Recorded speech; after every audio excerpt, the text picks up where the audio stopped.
Bonjour et bienvenue sur Charging Station pour un nouveau grand essai électrisant, celui aujourd'hui de la BYD Atto 3 100% électrique.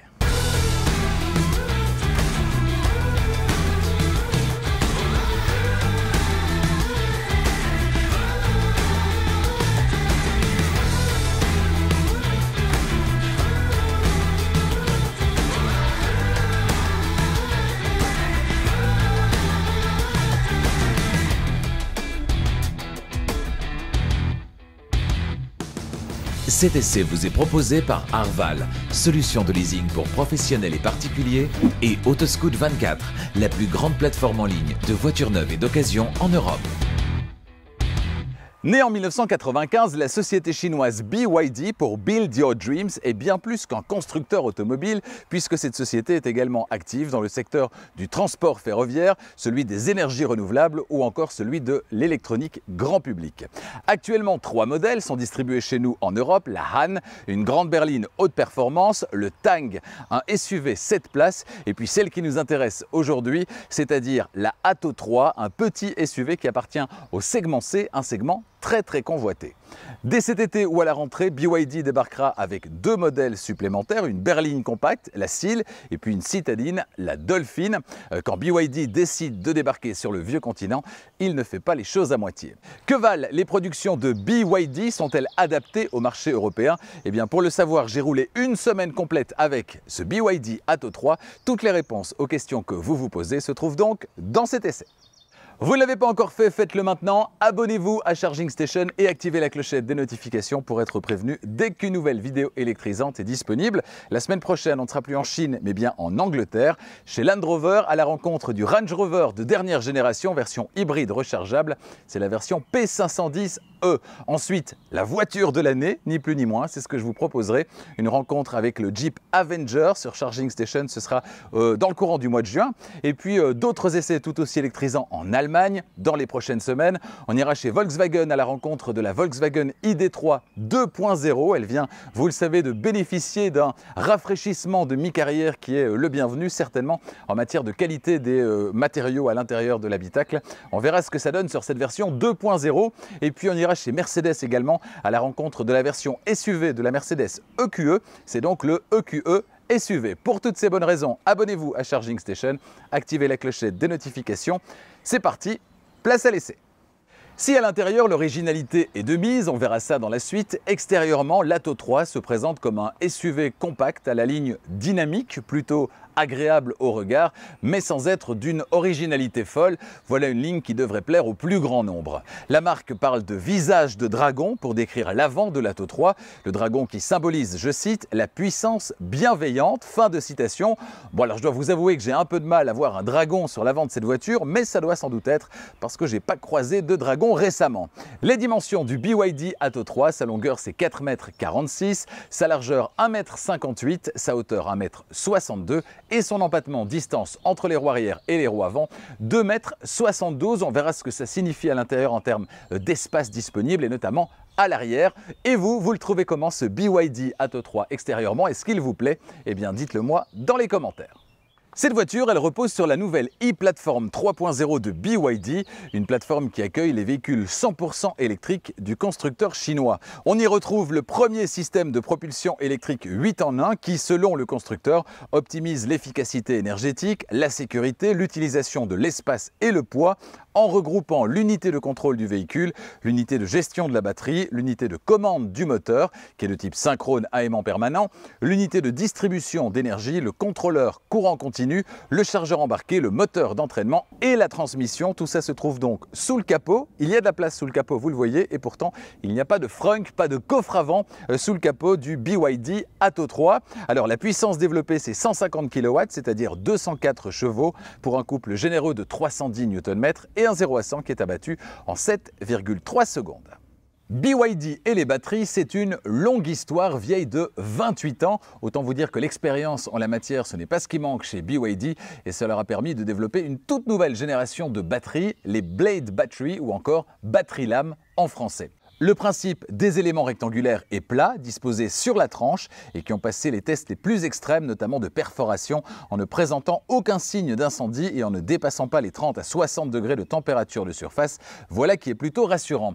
La batterie qui équipe cette voiture est de type LFP, lithium fer phosphate, avec l'avantage principal par rapport aux batteries NMC de pouvoir être rechargée au quotidien à 100% et donc de bénéficier chaque jour de la capacité maximale de la batterie, contrairement aux batteries NMC qu'il vaut mieux recharger en général à 80 ou 90% selon les prescriptions du constructeur pour préserver la capacité de la batterie dans le temps. Ici, on a une batterie de 60,5 kWh utile, réellement utilisable, batterie qui est évidemment logée sous le plancher entre les 4 roues et qui autorise donc une autonomie théorique de 420 km sur une seule charge. Qu'en est-il dans la vraie vie? Eh bien la réponse tout à l'heure sur la route au terme d'une semaine au volant de cette voiture. Notez que pour préserver l'autonomie en hiver, pour tirer autant que faire se peut la consommation vers le bas en période froide, une période que les voitures électriques n'aiment pas, eh bien cette voiture est équipée de série sur toutes les versions d'une pompe à chaleur qui est toujours la bienvenue. Pour recharger la batterie, ça se passe à l'avant du côté droit, vous le voyez avec sous la trappe un connecteur de type 2 tout d'abord pour la recharge sur le courant alternatif, celui qui circule dans nos rues et dans nos maisons. Il est relié à un chargeur embarqué de 11 kW, comptez 6h30 pour une recharge complète sur une borne qui délivre évidemment du 11 kW. Notez que l'entrée de gamme, la finition active, eh bien, dispose elle d'un chargeur embarqué sur le courant alternatif de 7,4 kW de puissance. Vous avez accès avec cette voiture bien évidemment aussi à la recharge sur le courant continu moyennant la somme des deux connecteurs. C'est le connecteur combo CCS et là les valeurs sont un petit peu décevantes quand même.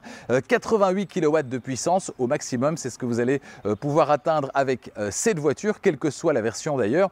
Comptez aux alentours d'une quarantaine de minutes pour une recharge jusqu'à 80% et jusqu'à 1h20 pour une recharge complète à partir de 0. Voilà des valeurs qui sont un petit peu en dessous de la moyenne actuelle. Cela dit, il faut relativiser ces chiffres évidemment, puisque la grande majorité des utilisateurs rechargent sur le lieu de travail ou à la maison et n'ont que très rarement recours à la recharge sur le courant continu qui sera en général réservé à des longs voyages qui vont dépasser l'autonomie sur une seule charge de la voiture. Notez également que tout comme le Kia Niro EV, eh bien l'Atto 3 de BYD dispose de la technologie V2L, c'est-à-dire que moyennant un adaptateur, eh bien vous allez pouvoir brancher des appareils électriques directement sur le port de recharge de votre BYD Atto 3 pour alimenter ces appareils électriques. Voilà qui peut être pratique quand on est en vadrouille. Avant de vous faire découvrir l'intérieur de ce BYD Atto 3, on va s'intéresser à son volume de chargement. Alors, on l'a vu, pas de coffre à l'avant, pas de frunk. L'ouverture ici à l'arrière par contre elle est électrique, quelle que soit la finition. Et le volume du coffre il est de 440 litres jusqu'à la tablette, 555 litres jusqu'au pavillon et jusqu'à 1338 litres si on rabat complètement la banquette arrière qui est fractionnable 60-40 mais qui ne dispose pas d'une trappe à ski. Alors si vous voulez obtenir un plancher plat, eh bien tout simplement vous relevez le fond du coffre, la tablette du fond du coffre et dans cette position eh bien elle est à la hauteur du seuil de chargement, voilà qui est assez pratique quand vous devez transporter des objets longs, notamment quand vous allez faire des courses. Au niveau des aspects pratiques justement, eh bien on a une petite alcôve à gauche, une petite alcôve à droite et c'est à peu près tout. Dans le fond du coffre, on retrouve évidemment le kit de réparation pour les pneus avec le petit compresseur ainsi que 2-3 emplacements sur lesquels vous allez pouvoir, eh bien, dans lesquels vous allez pouvoir ranger quelques objets. C'est à peu près tout, mais donc voilà, un coffre parfaitement exploitable et une capacité de coffre qui est relativement généreuse compte tenu de l'encombrement global de ce BYD Atto 3. Avant de vous faire découvrir le tableau de bord très original de ce BYD Atto 3, me voici installé à l'arrière. Y est-on bien installé? Eh bien je mesure, je vous le rappelle, 1,90 m. Le siège avant, il est réglé comme pour moi. Et derrière moi, eh bien je me sens parfaitement à l'aise, en tout cas en ce qui concerne la place au niveau des genoux. Pour le reste, comme dans la plupart des voitures électriques, on est assis plutôt bas, histoire de ménager un espace au niveau du pavillon. Et le plancher, il est plutôt haut, puisqu'il y a les batteries dans le plancher. Et donc voilà, j'ai les genoux un peu trop hauts et j'ai donc pas les cuisses qui reposent totalement sur la banquette et c'est bien dommage parce que cette banquette elle est recouverte d'un cuir vegan qui est extrêmement agréable au toucher. On verra ce que ça donne à l'avant, il n'y a pas que du cuir vegan sur les sièges, on verra ça dans un instant. Au niveau des aspects pratiques, alors on a au niveau des sièges avant la traditionnelle poche aumônière mais deux petites pochettes supplémentaires pour glisser par exemple le smartphone et le câble de recharge quand vous ne l'utilisez pas, câble de recharge que vous pourrez brancher sinon à l'arrière de la console centrale On a deux prises qui sont disponibles, une prise USB-A et une prise USB-C. Au niveau de l'espace, au niveau du sol, il n'y a pas de tunnel de transmission, donc on a un espace très confortable pour celui qui va s'installer sur la place centrale. Alors ce sera un petit peu plus dur au niveau du dos en raison de la présence de l'accoudoir avec les deux porte-gobelets, mais franchement au niveau des pieds, il y a une place royale puisqu'il n'y a absolument pas de tunnel central. Pour ce qui est du toit, on a un toit vitré ouvrant sur cette voiture qui amène énormément de luminosité à l'arrière. On est donc franchement bien installé dans cette voiture à l'arrière. Au niveau de la garde au toit, ça passe également. Donc ça, c'est vraiment l'avantage d'une voiture construite sur une plateforme qui est dédiée exclusivement à l'électrique. On peut repousser les roues aux quatre coins, maximiser l'espace qui est dédié à l'habitacle. Le capot peut être plus petit, le moteur prend moins de place et donc on a vraiment cet avantage ici d'une plateforme, la e-Platform 3.0 de BYD, d'avoir cet empattement global, cet encombrement global qui est assez réduit. C'est une voiture qui n'est pas très grande et en même temps avec beaucoup de place à l'intérieur et notamment ici à l'arrière. Si vous avez des grands enfants, des grands adolescents, privilégiez toujours une voiture qui est construite sur une plateforme qui n'accueille que de l'électrique. Vous aurez la certitude d'avoir un espace intérieur qui est maximisé par rapport à ce qu'on peut retrouver sur des voitures à moteur thermique ou des voitures électriques, mais qui sont aussi, qui existent également avec un moteur thermique. Allez, c'est parti, place à l'avant.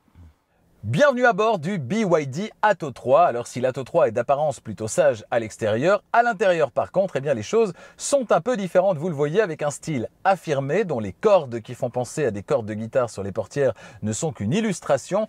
Autre exemple, les poignées de porte qui renferment une enceinte et dont le mécanisme d'ouverture est inédit. Et puis on a cet univers à l'intérieur, cette planche de bord qui fait un peu penser à une baleine. On est dans un univers un peu aquatique, certainement avec cette couleur bleue. Bref, c'est original. On retrouve quelques commandes physiques autour du sélecteur de vitesse entre les sièges avant pour les commandes essentielles. Pour le reste, ça se passera au niveau de l'écran d'une diagonale de 12,8 pouces sur les finitions actives et confort, 15,6 pouces sur la finition supérieure design et sur cette édition de lancement en Belgique.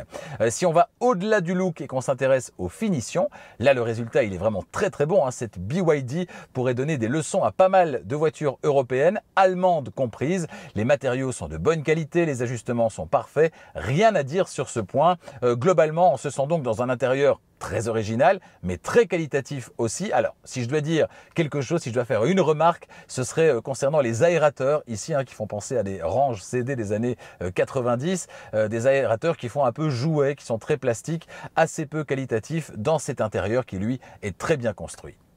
Allez, c'est parti pour la description du tableau de bord de ce BYD Atto 3. Sur la portière conducteur, on va retrouver en partie supérieure la poignée d'ouverture, on l'a dit, très originale et qui renferme un haut-parleur en son centre. En partie intermédiaire, les vitres et rétroviseurs électriques. Et puis en partie basse, le vide-poche façon guitare ainsi que la commande d'ouverture-fermeture du coffre. Sur le volant à réglage manuel, on va retrouver à gauche le régulateur de vitesse adaptatif en partie supérieure, le menu caméra en haut à gauche et le bouton de rotation de l'écran d'infodivertissement en haut à droite. Regardez, je pousse sur ce bouton et que se passe-t-il ? Eh bien, l'écran d'infodivertissement se met en position verticale. Alors, ça peut paraître gadget comme ça. À l'usage, je peux vous dire que c'est extrêmement pratique, notamment quand on utilise la navigation ici de la voiture. Ça permet d'avoir une belle visibilité en partie haute du tableau de bord de la navigation, ce qui est moins le cas quand on est en position traditionnelle, en position horizontale, en position paysage.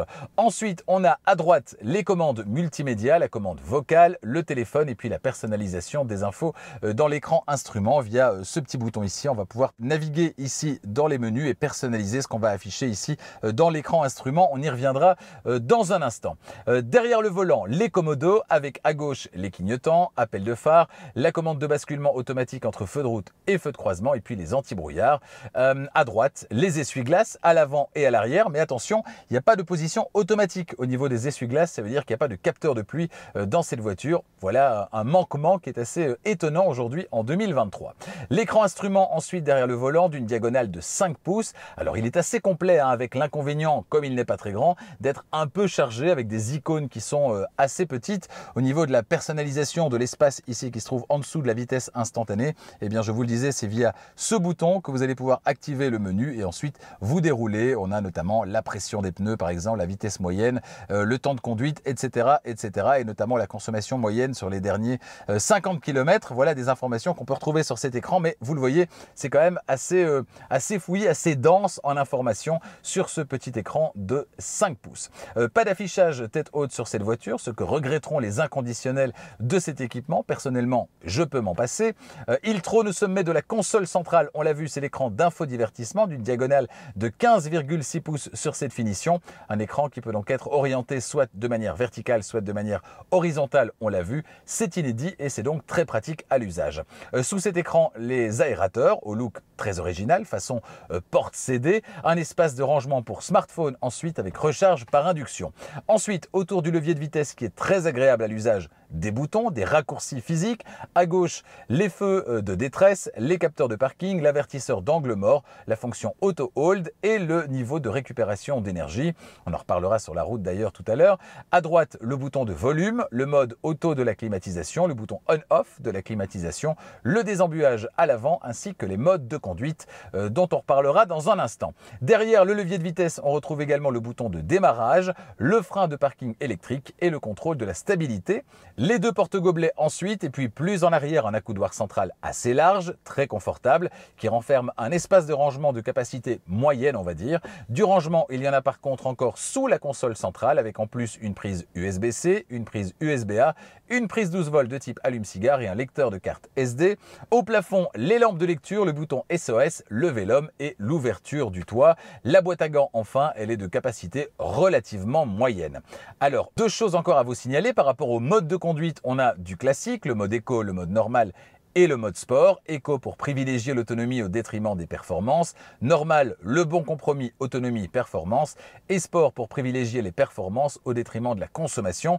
Et puis les caméras, on a un système de caméra 360 sur cette voiture qui est particulièrement performant. Alors, il va s'activer lorsque vous passez la marche arrière. Vous pouvez l'activer également très simplement via le bouton ici en haut à gauche, sur la partie de gauche du volant. Vous poussez sur ce bouton, les caméras s'activent et vous voyez qu'il y a même un mode par transparence. Vous voyez ce qui se passe en dessous de la voiture. Et ça, c'est complètement étonnant. Vous voyez également qu'il n'y a aucune zone grise autour de la voiture, même si je remets la voiture visible. Voilà, aucune zone grise autour de la voiture. On a une vraie caméra 360 hyper performante dans cette voiture et on a même, si on le veut, eh bien, une vue 3D, voilà, qui vous permet de naviguer autour de la voiture. C'est vraiment saisissant, c'est l'une des meilleures réalisations en la matière que j'ai vues jusqu'à présent, c'est franchement bien. Et ici à droite, vous pouvez encore sélectionner tous les angles que vous voulez, gauche, droite, un panoramique avant, panoramique arrière, ou bien les deux côtés de la voiture. Si vous êtes sur une sortie de parking avec la borne de parking, la barrière ici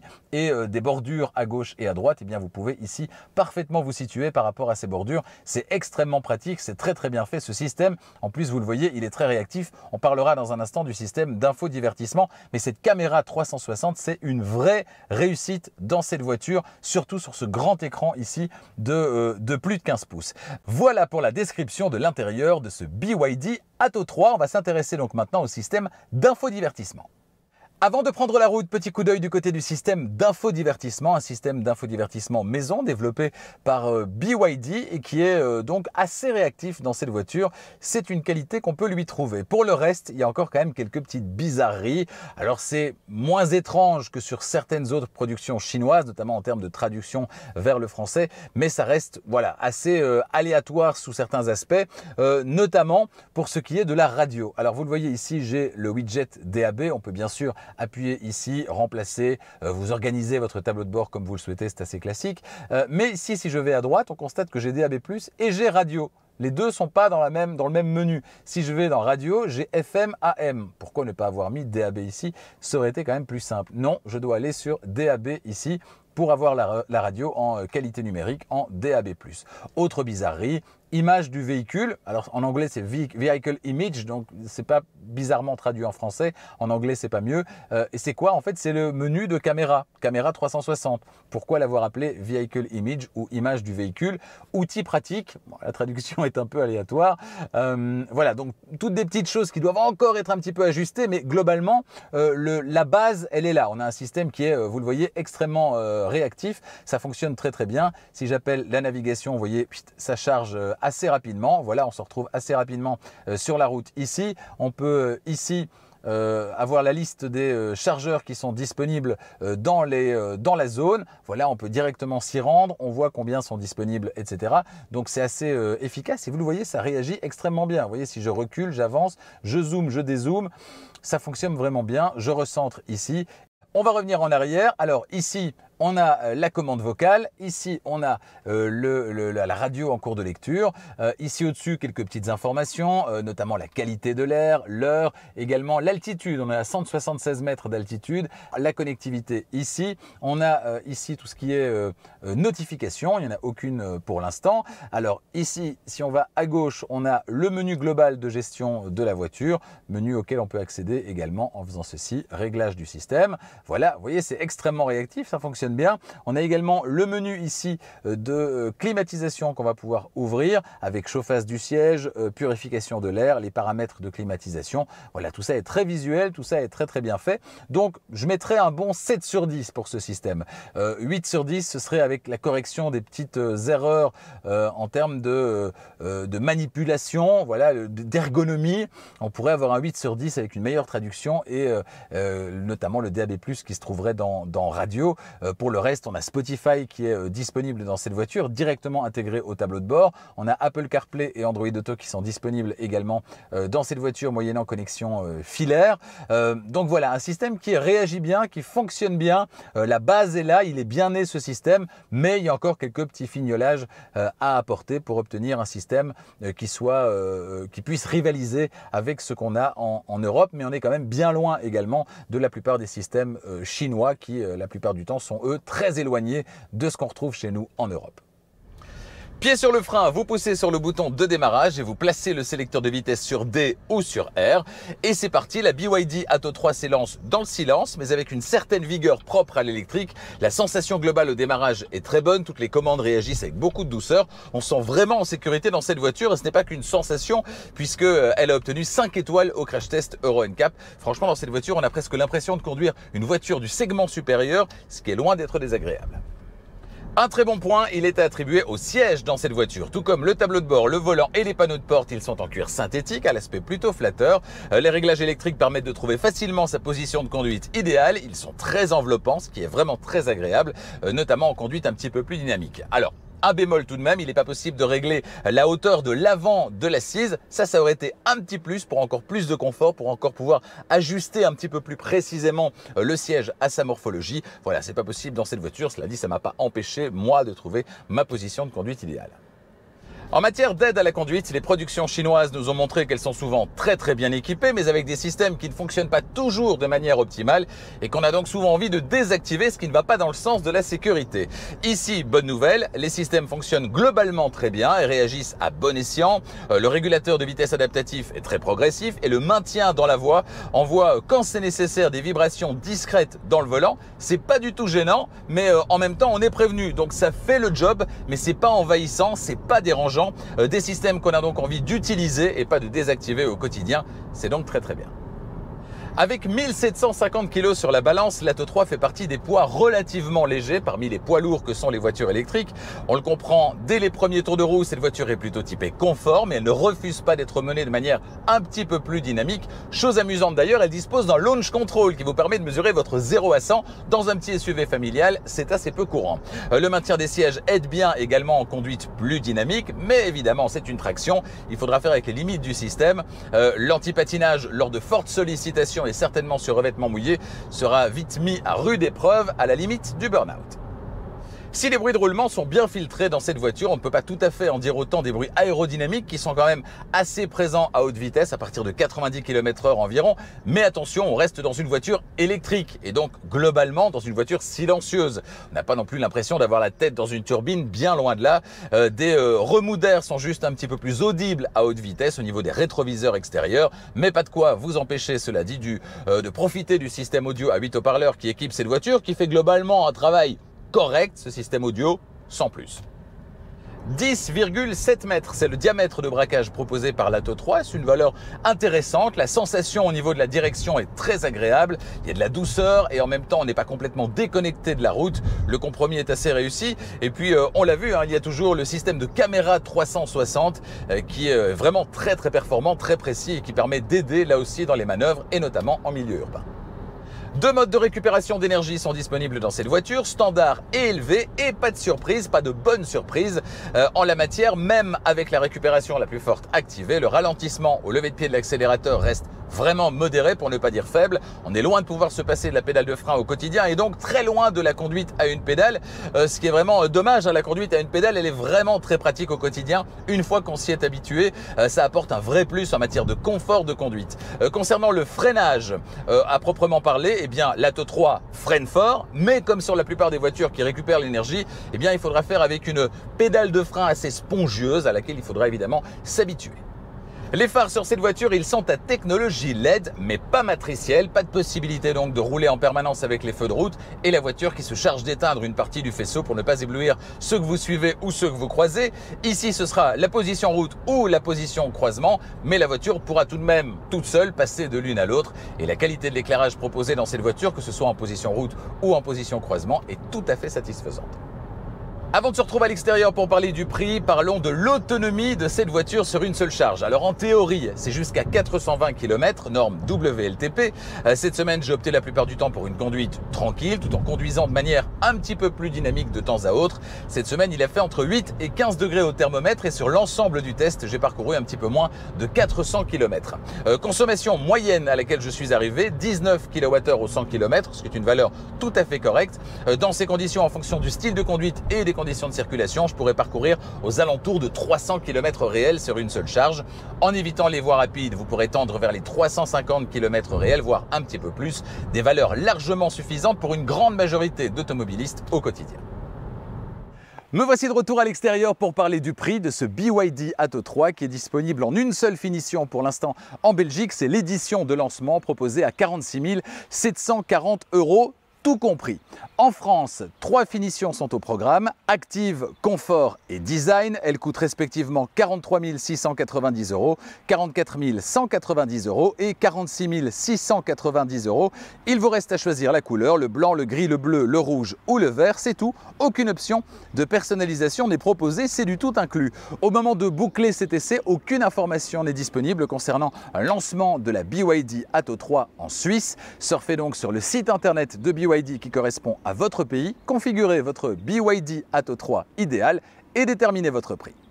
Toujours concernant le prix, Arval, partenaire de Charging Station, vous propose des solutions de location longue durée, tout compris, pour les entreprises et les particuliers. Alors pour les entreprises, on connaît ça depuis un certain temps, avec tous les avantages fiscaux qui y sont liés, c'est le leasing opérationnel.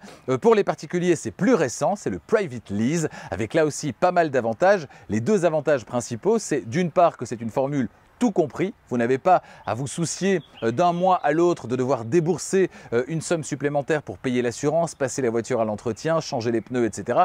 Tout ça est compris dans la formule de Private Lease, donc ça au niveau de la gestion du budget c'est très avantageux. Et puis deuxième avantage, c'est que vous n'avez pas non plus, et dans le contexte de transformation technologique qu'on connaît actuellement, c'est très avantageux là aussi, vous n'avez pas à vous soucier de combien vaudra cette voiture au terme du contrat dans 2 ans, 3 ans, 4 ans, 5 ans. La technologie aura évolué, cette voiture aura peut-être perdu en valeur plus que vous ne l'imaginiez. Eh bien, vous ne prenez aucun risque avec cette formule. C'est la société de leasing qui prend le risque, c'est pas vous. Vous, à la fin du contrat, ce que vous avez à faire, c'est simplement remettre la voiture et remettre les clés. C'est tout. Pour obtenir une offre, rendez-vous sur arval.be si vous êtes en Belgique. Si vous êtes dans l'Hexagone, rendez-vous sur arval.fr.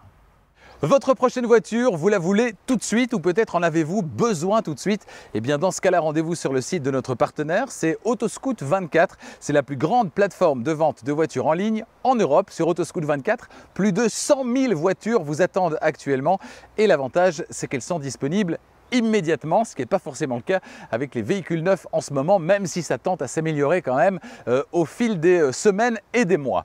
Alors, parmi ces 100 000 voitures qui vous attendent sur Autoscout24, eh bien, il y a des voitures d'occasion, bien sûr, mais également des voitures neuves. Et parmi ces voitures, des voitures électrifiées, hybrides rechargeables ou même 100% électriques. S'il vous faut une voiture tout de suite. Rendez-vous donc sur Autoscout 24. Sur Autoscout 24, vous allez pouvoir également obtenir une offre de reprise pour votre véhicule actuel. Vous rentrez tout simplement ses caractéristiques et là aussi vous recevez en retour une offre de reprise pour votre véhicule. Voilà une formule extrêmement simple. Pour la tester, rendez-vous sur autoscout24.be pour la Belgique. Si vous êtes en France, rendez-vous sur autoscout24.fr. En conclusion, ce BYD Atto 3 m'a laissé une bonne impression, une très bonne impression même au terme d'une semaine à son volant, une bien meilleure impression en tout cas que la plupart des voitures actuellement venues de Chine. L'Atto 3 est un SUV logeable, très confortable, bien équipé, bien fini et qui propose des sensations de conduite tout à fait à la hauteur des productions européennes. Au rayon des points négatifs, on notera un système d'infodivertissement pas encore tout à fait à la hauteur de nos standards européens, des lacunes d'équipement étranges comme l'absence de capteur de pluie par exemple, et pour ceux qui font très souvent de très longs trajets, une vitesse de recharge sur le courant continu en dessous de la moyenne.